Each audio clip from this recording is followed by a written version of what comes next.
so amazing. You see how they playing? Live wire, it's all about sports and entertainment. You don't want to miss it, so official like you never seen. Keep it going till the whistle blowing from the referee. Everything from highlights and stats. You know that we gotta run it back, whether on the field or the court. You know that this is where it's at. Subscribe, no delaying. This is Live Wire, sports and entertainment. Let's go. All right, guys, what's good? Welcome to another edition of Live Wire Sports Media. You know what it is. So today I'm starting a segment I started last week called The Good, the Bad, and the Ugly. And in this segment today, I want to talk about the Connecticut Sun trying to sell their team, but the WNBA and Cathy Engelbert unfortunately trying to block the sale. Now, we all know that the WNBA is in this expansion mode, like super rapidly. They have Toronto coming in next year, Portland coming in, and then 28, you have Cleveland, I think, 29, Detroit, and then 30 is Philadelphia, if if I'm correct on that level. So I want to make sure that and 28 is Cleveland, 29 is Detroit, and 30 is Philadelphia. Now, with that being said, why is the WNBA and Cathy Engelbert acting like mob bosses and trying to block this sale? Don't they know that if you sell to Boston and let them relocate the team to Boston, how much it would save you time for a team to just move? Now, I understand that you want this to go to an expansion city that you already have in place. But if somebody is putting $325 million in front of your face and say, hey, you can make twice as more money being in this arena in the Boston Garden, where you don't have to have your teams move when the Indiana Fever and Caitlin Clark comes. That makes perfect sense. But what I'm thinking, Cathy Engelbert, they want to lowball the deal for their own selfish right. So I got this report out of Outkick, and it reads that billionaires are battling to buy the Connecticut Sun, but is the WNBA not the market standing in the way? Over the past few weeks, multiple buyers have expressed interest inquiring and relocating the franchise, which has been owned and operated by the Mahogany Tribe for the last 22 years. Now, we already know the Mahogany Tribe. They purchased this team, I think, back in 2021, something like that. No, 2001, something like that. That includes Boston Celtics co-owner Steve Pagnola and former Milwaukee Bucks co-owner Mark Lysy, both of them who has offered $325 million to buy the team. Now, me personally, both of these are co-owners of the NBA. But the thing about it is, I don't even know if Mark Lassery wants to move the team from Connecticut to a Milwaukee base. Don't know if that's the case. But generally, the Connecticut Sun, they want to the WNBA, I guess they want to buy the team and move it to Hartford or to one of the destination of locations that they have for expansion. So, but despite the record-breaking price tag, the league is reportedly blocking the deal. According to ESPN, the WNBA recently made its own offer to purchase the team for $250 million, a full $75 million less than what Pagnola and Larossi was willing to pay. The lead pitch include a promise not to charge a buyer and relocation fee, which will allow it to move the team to a city of the league's own choosing. And see, that's the catch. Because see, the Mohawk tribe, they feel like the league is trying to backdoor them by saying, oh, well, we'll sell you this and then we only gonna get 75 million less than what you saying, and then all of a sudden, whoever buys the team or the league if the league buys the team, and they can move it wherever they want to, and they won't even be charging themselves for a relocation fee or something like that. So this, it's like they kind of like keeping money in their own pockets, so to speak, instead of letting billionaire owners. They don't want billionaire owners owning the team. They want it themselves. But you got to think about this. Say for instance, say for instance that the Indiana Fever, which I don't think they will do it, but say the Indiana Fever decided to relocate and they want to go to somewhere. The league will block that because they have all these expansion teams and they will want them to go to one of the expansion teams than just go to a relocation city themselves. Now, the WNBA wants to move the team to one of its preferred expansion cities. Now, Pagnola, if I'm pronouncing his name right, plans to move the team from the Sun to the Boston and invest big. He promised a 100 million state-of-the-art practice facility in Boston Seaport District and make it clear that the team would play in TD Garden. To me, that's a win-win situation right there. That's a win-win situation. Now, I came up with two other scenarios, and there's two other owners that could possibly get in on this deal. And one of them owns the Cleveland Cavaliers, and that is Dan Gilbert. Dan Gilbert owns the Cleveland Cavaliers. He bought the team in 2005 for $375 million. Now you already know his history with LeBron James leaving and coming back and winning the title for the city. And then he owns the American Hockey League team as well, and is the founder of Quicken Loans. So now, which now is Rocket Mortgage. So you think about that. Why not sell it to him and allow him to move it and have the team there? That's a win-win situation. Then you won't have to worry about somebody from the outside coming in and buying it. And the reason why that Cathy Engelbert don't want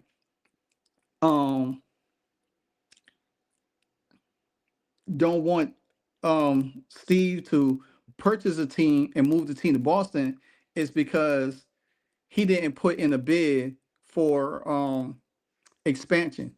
But how can you hold somebody out of that and knowing that they have the money to do it and just say, well, hey, let's take the money, let's move the team. We're going to make more money on top of that anyway. It's a bigger market.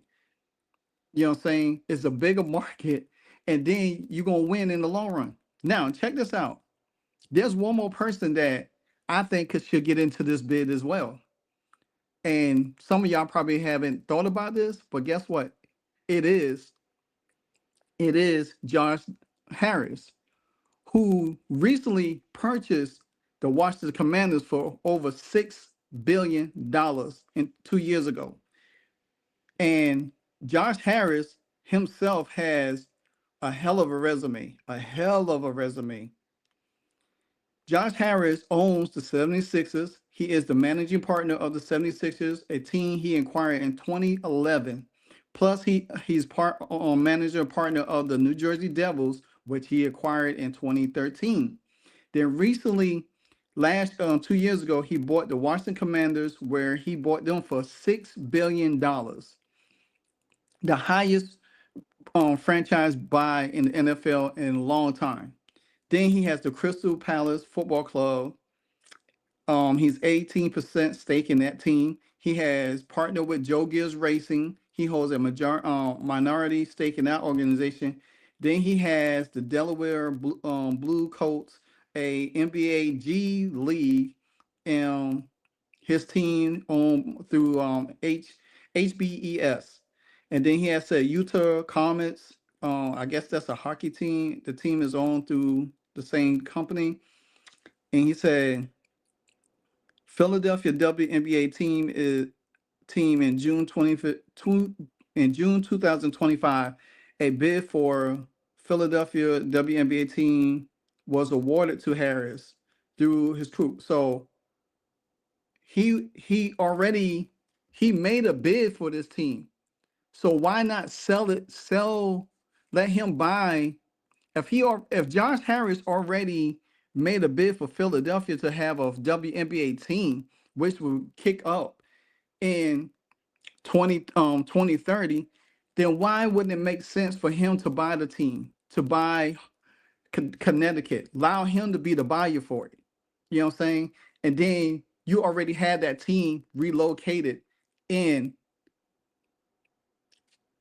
in Philadelphia in 2030.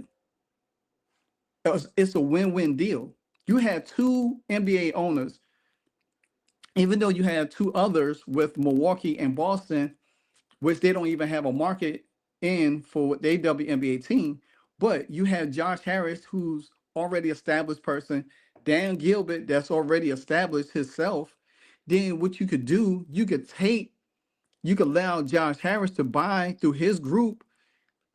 If he say what he pays 250, or he said, well, you know what, I pay the 325. Let the Mahogany tribe walk away with 325 million. He takes the team. You don't even offer him you make a deal where he don't have a penalty to relocate the team, because the team will already be in the market in Philadelphia already. To me, that's a win-win situation. But again, the WNBA and Cathy Engelbert, they want to act like mob bosses. They want to go around and blocking these deals when the situation could be fixed easily. They're making it more harder than it really seems.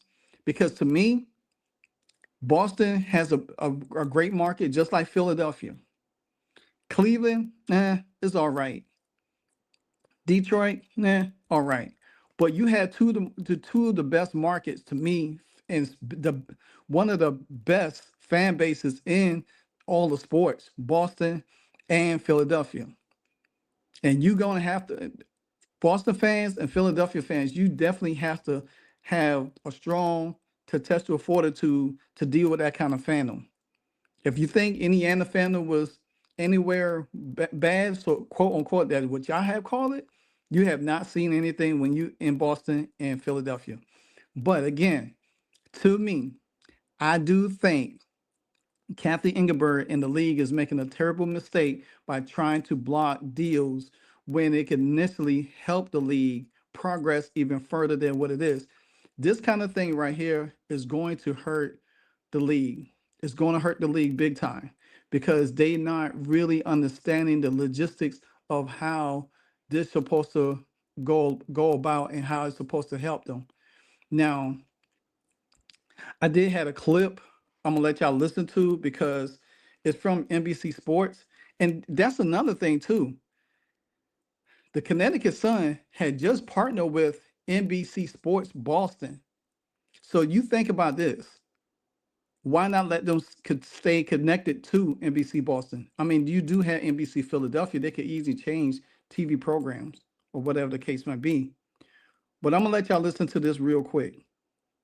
Really frustrated by this because I think the WNBA is really screwing up here.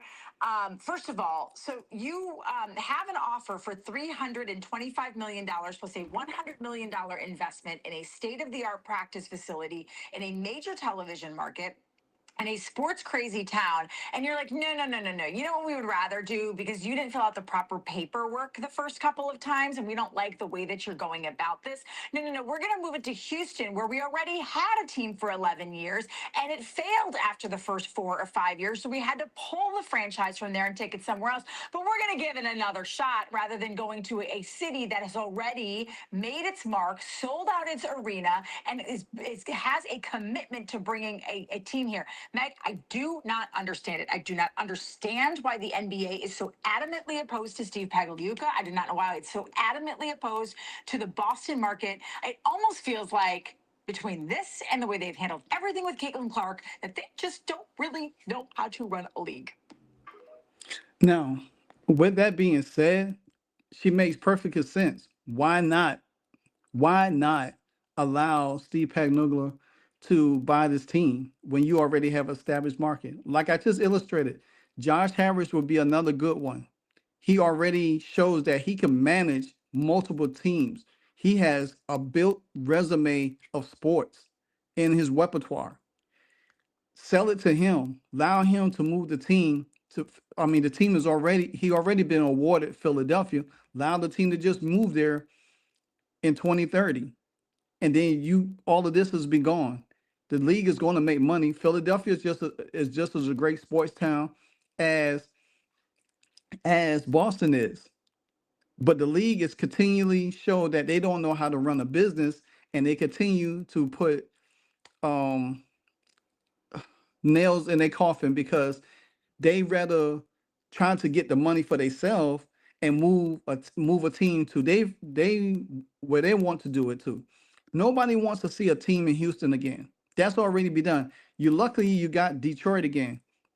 There's other cities that you could been looking to bring a WNBA team in, somewhere like in Miami. You got what? I mean, you got Miami down there. You got, I mean, there's some others. I can't even tell off the top of my head right now, but it just go to show you, greed always going to be the destruction of a person, because the league is trying to be greedy, they're trying to be selfish, and they're trying to block everything around them. It don't matter, because NBA owners has the money to buy this league, have this money to buy these teams, so why not allow them to buy the team? Because I don't think the Mahogany Tribe is going to sell it to the WNBA, because they getting shortchanged $75 million.